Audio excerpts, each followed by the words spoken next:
Alright, I am back at it with another battle. This battle being one of the greatest battles I've ever fought. I would say that if you were to take all of my battles that I've ever fought and you were to make a list, this battle would be somewhere on the top of the list. Maybe not my best battle ever, but it's top 10 for sure. This battle was fantastic. I was up against a very powerful Germanic army, which I do need to state that Germanic armies, armies that come from east of the Rhine, east of the River Rhine, those are powerful armies. You should consider them as a threat level 10 out of 10. They are up there with the Seleucids. If you fight a battle against the Seleucids are pretty powerful.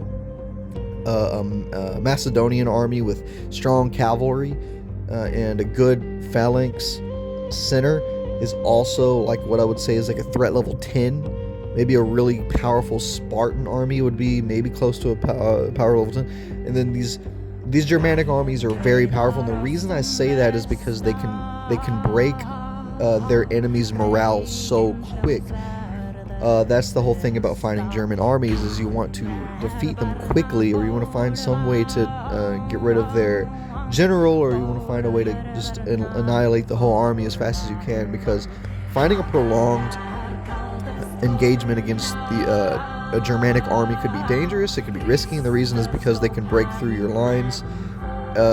If they break the morale of your men, and then they can actually encircle you, of course, because you have men, fleeing and holes in your line. So that's the danger of it.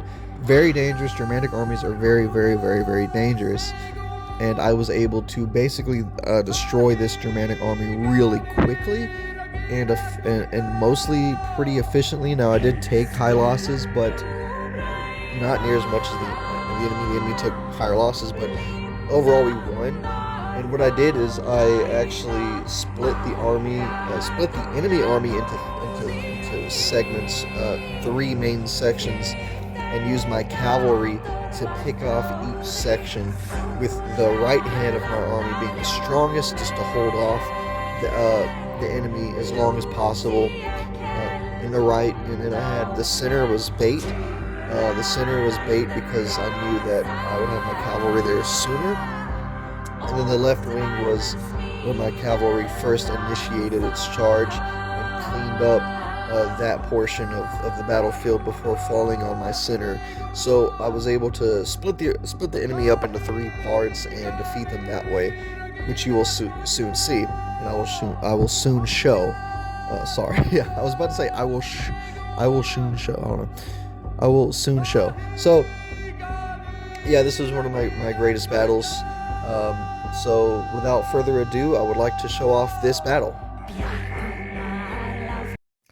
Alright, so I have my army organized into 3 different sections. Right here is my right wing, which is my heavy Roman infantry. In the center, I have the bait, which is auxiliaries, and it's going to be some archers back there. And then on the left wing over there, I have some triarii and my main cavalry force that I will be using to sweep up the enemy, led by a general. So that is my strategy is to split them up and hold them off for long enough in the right flank in order to get my cavalry around there. First, I'm going to fall in the weaker center because it will not hold as long. So that's my plan. So I'm getting my army into position, and so I now move my cavalry to engage with that would be their right wing cavalry.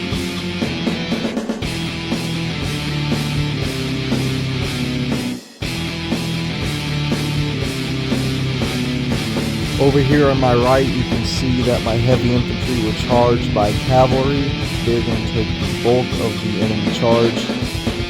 We did win this engagement on the left as planned, and soon I will turn my cavalry around to follow my center, and my center is now engaged with enemy troops.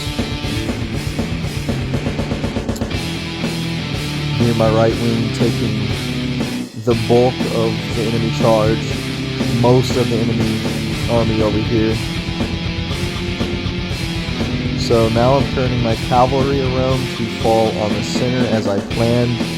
I made my center weaker than the right intentionally because I knew that I would fall my cavalry back to the center first, and then I would fall my cavalry back to the right after, which is exactly why I designed I organized my army in the way that I did.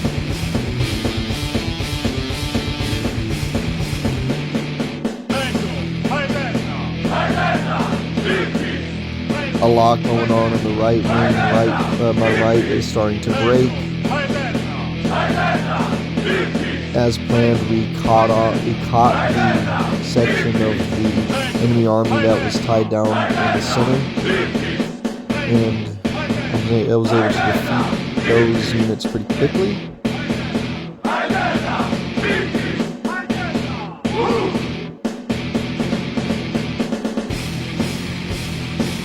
Finishing them off now.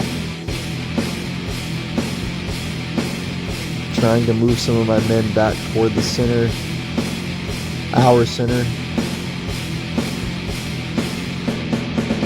My archers still putting in work. My cavalry was able to move fast enough to save my archers. These giant German brutes, these berserkers, I have to deal with them now, falling my cavalry down on them. Very brutal fight indeed. My archers picking them off as much as they can. So I still had some auxiliary left alive, which is surprising. My men on the right over here, one last stand on the right. They were in a general defensive position, holding off and ready to brace that German charge. They're going to hold them off as long as they can.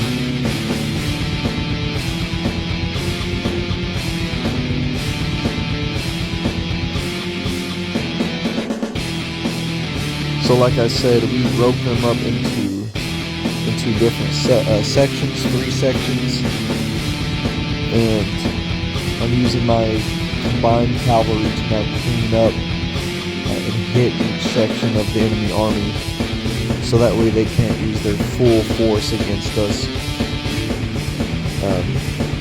Then it gives my cavalry the upper hand. That's how I was able to defeat them in this battle. I've now successfully moved a lot of my surviving remaining men in the center. They are now in the center.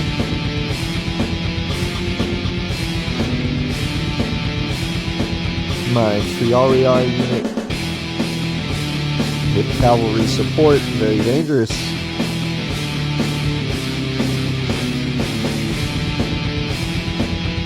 And yeah, from here it's just cleaning up what remains of the enemy army, who are foolish enough to still stand and fight.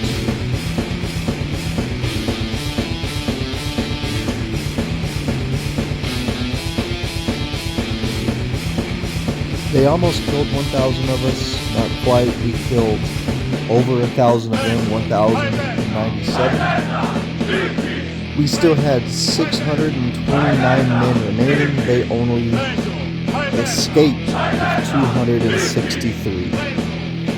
So, yeah, that was a wonderful battle. The way I was able to split the army up and defeat them, the enemy army up and defeat them like that. Very powerful German army. So, yeah, just wanted to show that off.